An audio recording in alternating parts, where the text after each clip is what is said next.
इस वीडियो में जानते हैं कि ये टेपियोका प्लांट क्या होता है, ठीक है, जिसे हम कसावा प्लांट भी कहते हैं। तो अभी ये हाल ही में न्यूज़ में क्यों है? तो अभी क्या हुआ कि जो केरला का जो इदुक्की डिस्ट्रिक्ट है वहां पे क्या हुआ कि इस प्लांट को खाने की वजह से लगभग 13 गाय मर गई, ठीक है।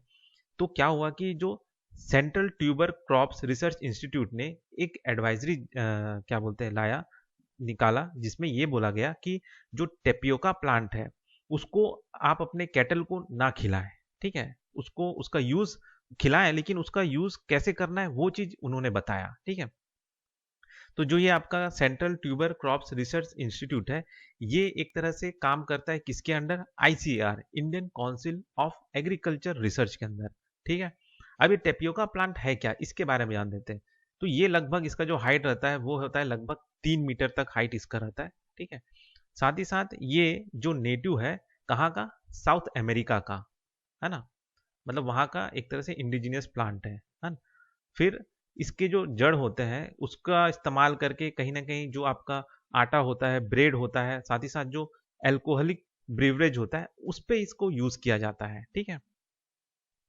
साथ साथ इसका जो बेनिफिट है वो क्या है कि पहला चीज तो ये कि इसका जो कसावा का जो लीव्स होता है उसको कहीं ना कहीं जानवरों को खिलाया जाता है। तो उसको भी खिलाने से पहले एक तरह से उसका एक प्रोसेस होता है, इसमें थोड़ा बहुत टॉक्सिन रहता है, तो उसको एक तरह से धो वो के उसको कुछ प्रोसेस करके गरम वरम करके उसका जो टॉक्सिक चीज है उसको हटा देने के बाद में उसको जानवरों को खिलाया जाता है, ठीक है। दूसरा चीज क्या है कि एक तरह से ये एक तरह से कार्बोहाइड्रेट का बहुत बड़ा सोर्स है, ठीक है।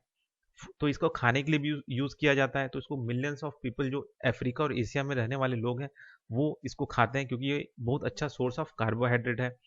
टेपियोका का यूज एक तरह से इंडस्ट्रियल पर्पस के लिए भी किया जाता है।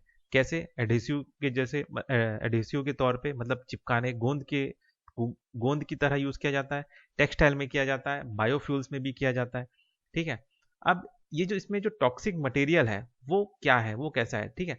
तो ये देखा गया कि जितना ज़्यादा कड़वापन रहता है, बिटरनेस रहता है, ठीक है, तो उतना ही ज़्यादा उसमें एक तरह से क्या बोलते हैं वो साइनाइड कंटेंट होता है, ठीक है। और देखा जाए तो लगभग 200 वैरायटी है टेपियोका प्लांट का, और हर वैरायटी में जो बिटरनेस है और साइनाइड कंटेंट है वो वेरी करता रहता है, ठीक है। जितना ज़्यादा बिटरनेस रहेगा उसमें उतना ही ज़्यादा जो एक तरह से साइनाइड कंटेंट है वो ज़्यादा रहेगा, ठीक है। तो इसका यूज करने से पहले इसको प्रॉपरली एक तरह से प्रोसेस करके इसका जो टॉक्सिक मटेरियल रहता है उसको हटाना पड़ता है, तभी आप इसको यूज में ला सकते हैं। तो इससे रिलेटेड जो गाइडलाइन है जो कि बताया गया है कि इसको यूज करने से पहले क्या चीज करना है, कि भाई पहला तो ये याद रखिए कि नॉन बिटर कसावा जो है उसको आप इस्तेमाल कर सकते हैं क्या बोलते हैं, कैटल को खिलाने के लिए, ठीक है, जिसमें बिटरनेस नहीं, जो जिसमें कड़वापन नहीं है, ठीक है। दूसरा चीज ये है कि इसको यूज कैसे करना है, कि भाई पहले अगर आप इसको कैटल को खिलाना चाहते हैं तो पहले उसको काट लीजिए, फिर उसको एक तरह से पानी में डुबा के रखिए 4 घंटे तक। फिर उसके बाद उसको धूप में सुखाइए या पकाइए कम से कम 12 से 18 घंटा। फिर उसको कहीं ना कहीं आप यूज में लाइए। तो ये इसका यूज करने का कुछ गाइडलाइन है। तो ये हो गया आपका टेपियोका प्लांट, जिसे हम कैसावा प्लांट भी कहते हैं। तो इस टॉपिक में बस इतना ही, फिर मिलते हैं नेक्स्ट वीडियो में।